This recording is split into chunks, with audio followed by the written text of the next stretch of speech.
Now, occasionally I like to sit at my dining room table and admire my Canon EOS R5. I mean, what a killer looking camera, right?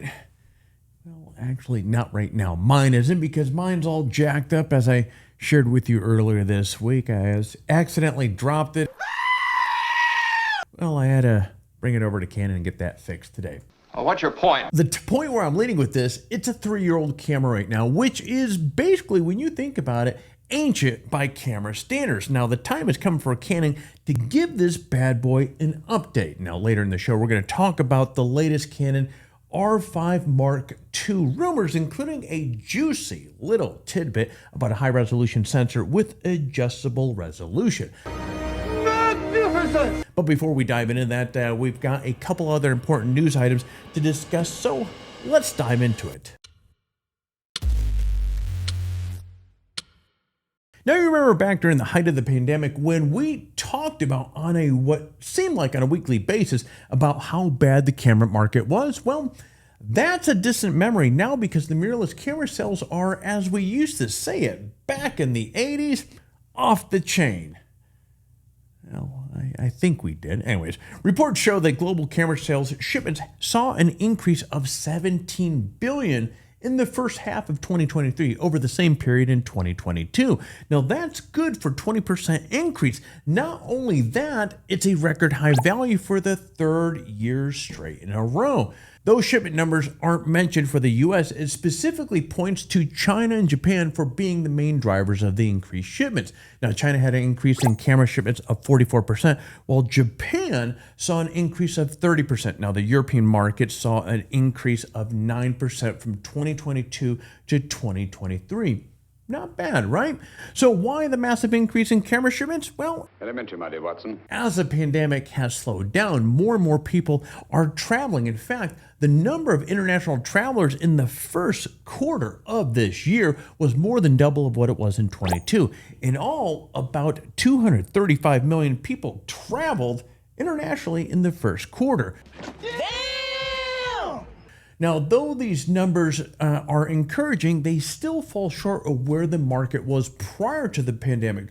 For example, if we jump in the Wayback Machine, back to spring of 2019, manufacturers shipped about 250,000 more cameras than they did in spring of this year.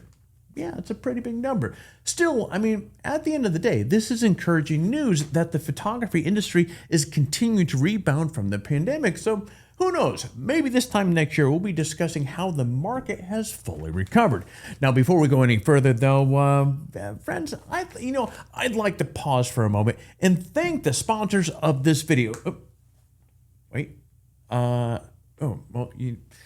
Actually, my producer was telling me that this video is not sponsored by anybody. So instead of thanking a non-existent sponsor, let me thank you for tuning in. Your support of this video and the channel is so appreciated. And if you don't mind, while there's a little break in the action, give this video a thumbs up and let me know that I'm doing a halfway decent job informing and entertaining you. And hey, while you're at it, think about throwing a comment down below as well.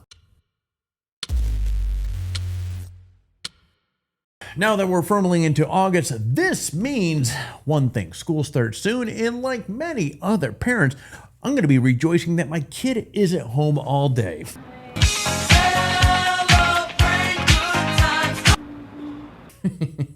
And just joking. But in the photography world, August means that there's some big announcement coming around the corner for some highly popular items, like the next iPhone, which we'll be discussing here in moments, and also the next GoPro. So really the big question here, what does GoPro have in store for the Hero 12? Now, 2 major rumors have surfaced recently. First, leaked images show what appears to be a GoPro with a larger LCD and a smaller bezel. Now, the larger screen is a welcome addition to any camera, but especially on, when you think about it, something as small as a GoPro that is versatile and so small. Now, those of us that are not as young as we used to be also appreciate the larger screen for our aging eyes.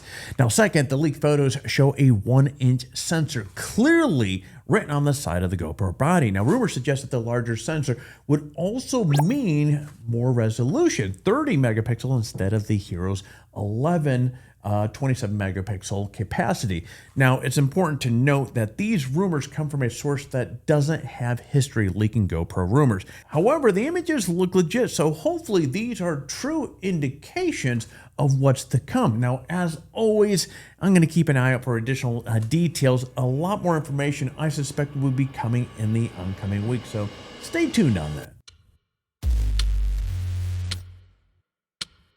Now, another week in another batch of Canon EOS R5 rumors. Now, the latest rumors revolve around the potential increase in sensor resolution and the ability to adjust the camera's resolution on the fly, which is, hey, this is getting pretty interesting. So if the rumors hold true, the R5 Mark II will have a 60 megapixel sensor.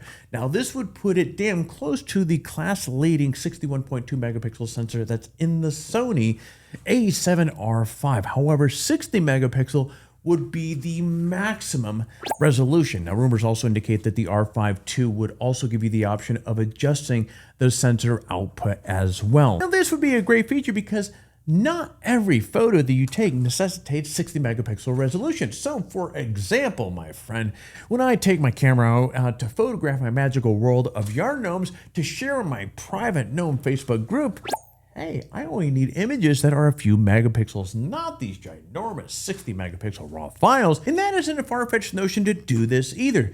Think about it. Leica has a couple cameras, the M11 and the Q3 with 60 megapixel sensor that can be adjusted to 36 to 18 megapixels as needed. In each case, the images use the full sensor size without any crop. Now, of course, as with any rumor, we have to consider this as just simply a pipe dream in that the R5 II might not have any of these features. Now, luckily, this camera is set to debut next spring, so the wait for the official announcement isn't really all that far away. Now, as someone that loves their R5, I seriously cannot wait to see what the Mark II improves upon the already impressive camera. Now, the question for me, and I suspect other R5 owners, will be whether or not the Mark II is good enough to warrant an upgrade.